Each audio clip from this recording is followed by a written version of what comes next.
Jadi banyak sekali, ini ada satu hal yang mungkin teman-teman belum tahu ini ya, cerita ini. Ada satu tumbuhan yang Allah ciptakan yang dia bisa meriset sistem hormon kita. Bahan yang ada pada tumbuhan tadi itu namanya pregnenolon. Dan pregnenolon ini teman sekalian, kalau dia ada pada badan kita dan terasup, maka dia bisa memperbaiki keseimbangan progesteron, ya testosteron, kortisol, estrogen segala macam. Dan tahukah Anda pregnenolon ini ada pada siapa? Ternyata pregnenolon itu ada pada black cumin, habatus sauda. Jadi habatus sauda itu bisa dikatakan tumbuhan periset hormon. Jadi laki-laki makanlah itu tiap hari. Gak usah banyak-banyak. 1-2 kapsul sehari cukup lah. Yang penting rutin aja. Ya. Ibu-ibu juga makan itu. Karena ibu-ibu zaman sekarang sebagian besar dengan pola makan Anda cenderung hiperestrogen. Kalau hiperestrogen, kista, tumor pasti akan muncul. Dan penyebab hiperestrogen dari mana?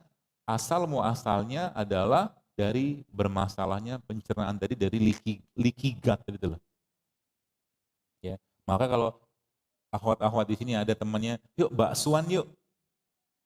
Bye-bye, saya sudah nggak mau lagi. Kecuali baksonya beli di situ.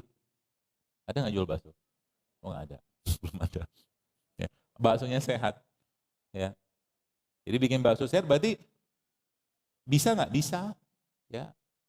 Daging kan, daging ikan atau daging apa? Daging biasa, daging sapi atau ayam dikasih tepung kan, tepungnya tapi tepung yang non gluten bisa.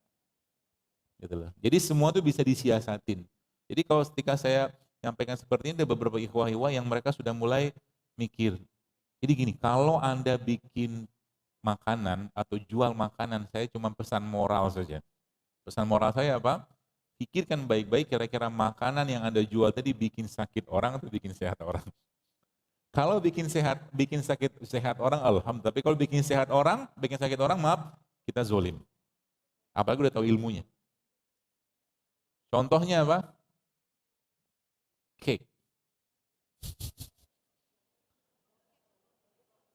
Cake itu kan yang dari tepung kan? Tepung ada apa lagi isinya? Mentega apa lagi? Gula, apa lagi? Telur. Sehat nggak? Sekali-kali silakan.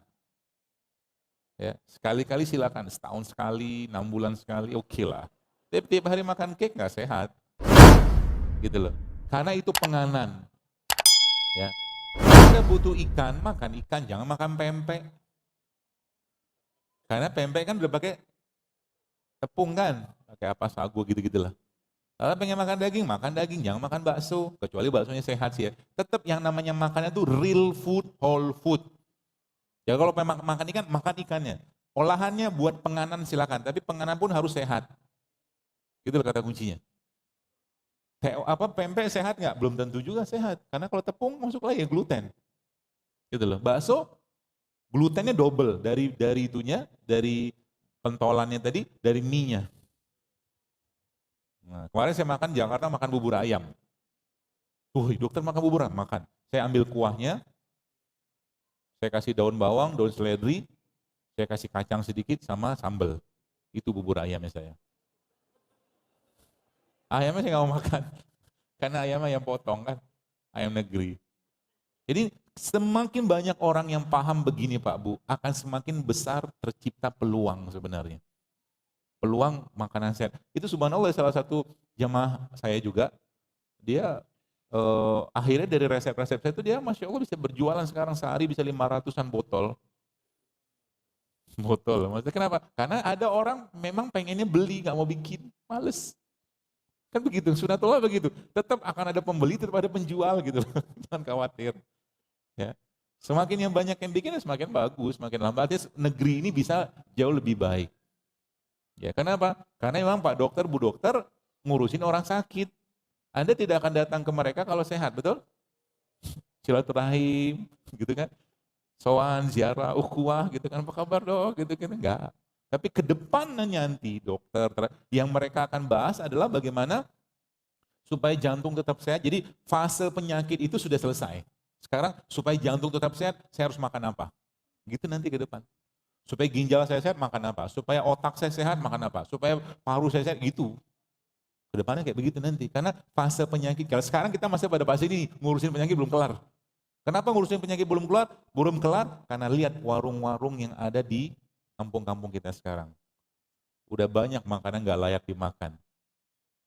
Ketika sudah makan, nggak layak makan, saya banyak makan-makan yang sangat-sangat tidak sehat gitu loh. Anak-anak nggak kenal lagi dengan ubi rebus, singkong rebus, kacang rebus, kenal dengan sosis, nugget segala macam.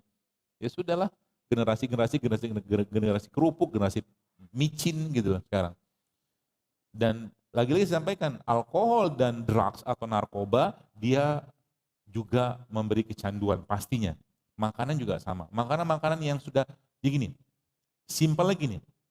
Semua orang di sini pasti pernah makan mie instan. Betul? Saya pun pernah. Boleh kuliah zaman dulu kan. Dan Anda udah hidup sehat nih. Sekarang misalkan, tiba-tiba muncul sensasi pengen makan mie instan. Betul? Ngirim dia sinyal. Disitulah nanti, apa ya, kalau bahasa itu iman kita itu bekerja. Jadi seorang yang menjaga iman dengan baik pasti nggak mau makan sembarangan. Kenapa? Dia lebih sayang hati, dia lebih sayang dengan badannya, dia lebih sayang dengan hatinya, dia lebih dengan hati, dia dengan perasaan yang saya disampaikan bahwa daripada saya makan nanti saya nggak bisa baca Quran. Sekarang misalkan saya makan mie instan, saya tahu kalau saya makan mie instan efeknya apa? Besoknya tenggorokan saya pasti sakit. Saya nggak bisa baca Quran dengan baik. Pasti begitu. Saya misalkan pengen makan ini kan, tiba-tiba pengen. Tapi kalau saya tahu kalau saya makan ini, efeknya begini. Ngapain juga nyusahin diri. Mendingan cari makan yang sehat. Makanya kalau saya biasanya di kulkas di rumah saya, biasanya saya penuhin dengan buah. Supaya apa? Nggak ada pilihan lain. Apalagi misalkan di sini teman-teman yang sudah mulai hidup sehat. Dan lagi-lagi saya sampaikan, jangan jadikan sekedar lifestyle, tapi jadikan sebagai bentuk ketaatan dan rasa syukur kita. Sehingga dapat pahala. Anda minum madu dapat pahala gitu loh.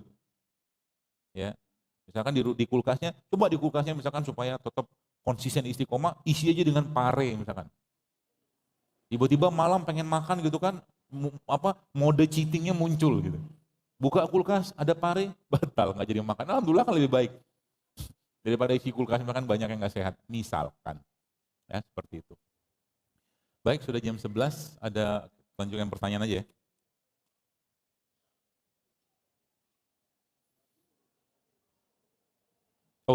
Sebelum apa namanya? Sebelum saya masuk ke ini, jadi lemak-lemak beberapa itu yang lemak-lemak baik yang teman-teman perlu makan tiap hari itu banyak sih ya. Zaitun ya. Kalau di situ tadi ada VCO tuh, VCO.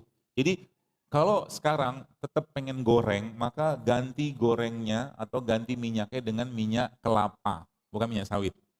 Di situ banyak yang jual tuh. Ya, tapi lebih baik lagi jangan banyak pakai minyak dalam pengolahan makanan.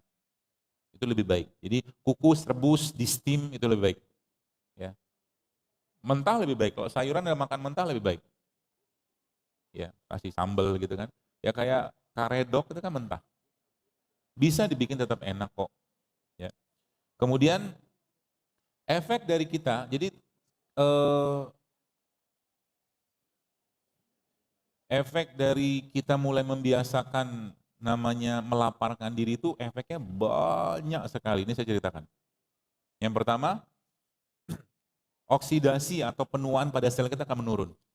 Ya. Body fat kita pasti akan turun. Itu efek dari kalori restriksi namanya. Kemudian sel kita tuh akan memakan sel-sel yang sudah rusak, yang sel yang sehat seperti itu. Kemudian insulin dia akan perbaiki sensitivitas. Makanya cara paling mudah memperbaiki sensitivitas insulin itu adalah puasa. Allah sudah kasih toolsnya, Senin Kamis, Ayamul Bid, ya, dan banyak puasa-puasa sunnah yang lain. Kemudian anabolik hormon meningkat, hormon yang sifatnya membangun. Ya, kemudian tadi autofaginya jalan, jadi tubuh kita itu akan memakan sel-sel yang sudah rusak. Bahkan kanker pun dia makan. Kata kuncinya apa? Balik-balik kita tadi biasakan untuk lebih sering lapar daripada kenyang. Jadi mulai sekarang jangan makan untuk kenyang. Tahan, kalau sudah mulai sensasi pengen kenyang atau mulai terasakan kenyang, tahan.